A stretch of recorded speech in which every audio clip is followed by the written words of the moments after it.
Dingin, bersalju, berangin dan patah semangat. 12 orang, 2 diantaranya anak kecil, terdampar di es yang pecah di kutub utara selama lebih dari 6 bulan, tanpa harapan diselamatkan.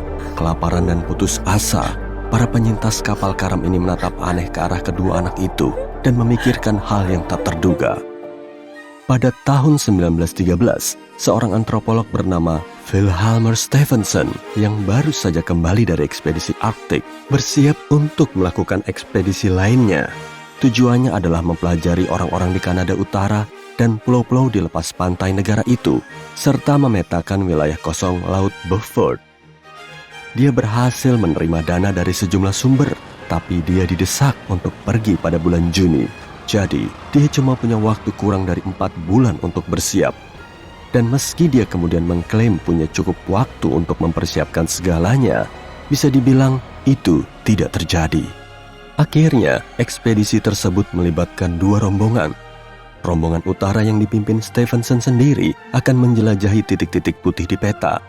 Sementara rombongan selatan yang dipimpin seorang ahli zoologi, Rudolf Anderson, ditugaskan untuk meneliti antropologi di pulau-pulau tersebut. Pertanda buruk mulai muncul bahkan sebelum keberangkatan. Ada perselisihan soal kurangnya bekal untuk ekspedisi yang begitu berani dan rencana sang pemimpin perjalanan tidak jelas bagi siapapun. Tapi semua itu tak ada artinya jika dibandingkan dengan kapal rombongan utara. Saat Robert Bartlett, sang kapten kapal, melihat Karluk untuk kali pertama, dia menjadi sangat cemas terhadap seluruh perjalanan ini. Karluk adalah kapal penangkap ikan berumur 29 tahun yang diubah untuk perburuan paus. Meski punya lambung yang telah diperkuat dan sudah pernah pergi ke perairan Arktik, Bartlett, seorang pelaut berpengalaman, merasa kapal ini tidak cocok untuk bertahan lama di dalam es dan takkan mampu memecahkan es. Tetap saja, dia setuju untuk turut serta dalam ekspedisi ini tanpa mengetahui ini akan menjadi keputusan yang berat. Dalam perjalanannya ke utara, Karluk membawa beberapa pendatang baru. Pertama, Stephenson membawa 28 kereta luncur anjing dan 2 pemburu Inuit. Sementara kapal itu terperangkap di dalam es untuk waktu yang lama, dia berjalan kaki ke pulau terdekat. Dari sana, dia membawa teman lamanya, John Hadley, dan 2 pemburu lokal lainnya. Salah satu dari mereka membawa istri dan 2 anak perempuan mungil yang baru berusia 7 dan 2 tahun. Kemudian, akhirnya, kapal itu berlayar ke timur ke titik pertemuan. Namun, di sepanjang waktu, es di sana begitu padat sehingga mereka harus bermanuver.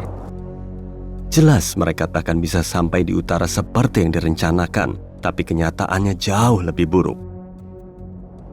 Pada pagi hari, tanggal 13 Agustus, saat sudah lebih dari setengah perjalanan ke tempat tujuan mereka, bongkahan es dengan cepat datang dari segala arah dan menghadang Karluk. Meski berusaha sekuat tenaga, para kru tidak mampu menggerakkan kapal. Kapal itu terjebak, cuma bisa bergerak ke tempat di mana es terapung akan membawanya. Beberapa minggu berlalu, ekspedisi itu masih punya banyak perbekalan dan mampu berburu makanan. Tapi saat es hanyut, mereka terbawa lebih jauh lagi. Pada tanggal 20 September, setelah 4 hari terjebak di satu titik, Stephenson memutuskan untuk pergi ke pulau es terdekat dan berburu rusa karibu di sana. Dia membawa 5 pria dan 12 anjing, meninggalkan arahan kepada Kapten Bartlett dan pergi, berharap untuk kembali dalam 10 hari. Selama 2 hari pertama, cuacanya tenang. Namun pada hari ketiga, badai salju datang dan bersamanya es mulai bergerak. Kapal itu terbawa arus selama beberapa minggu dan es itu bisa saja pecah dan menghancurkan Karluk kapan saja. Tapi lebih buruk lagi, saat makin hanyut ke barat, mereka menyadari Stephenson dan kelompok berburunya takkan bisa kembali. Pergeseran terus berlanjut hingga 2 bulan. Dengan berat hati, Kapten Bartlett tiba-tiba memerintahkan semua orang untuk bersiap meninggalkan kapal. Dan itu terbukti menjadi keputusan yang tepat.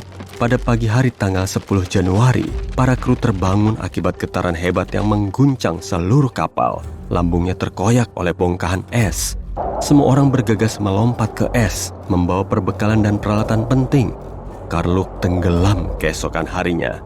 Dan 25 orang itu yang 2 di antaranya adalah anak kecil, terdampar di atas es berbahaya di kutub utara. Tim itu mendirikan kemah dan membuat rencana untuk berjalan ke Pulau Wrangel yang mereka pikir berjarak beberapa hari berjalan kaki dari sana. Mereka mengirim rombongan berisi 4 orang pengintai, tapi 2 minggu kemudian cuma 1 dari mereka yang kembali membawa berita bahwa tanah yang mereka lihat adalah Pulau Herald yang tidak terhubung ke daratan lebih besar. 3 anggota tim pengintai lainnya tidak pernah kembali.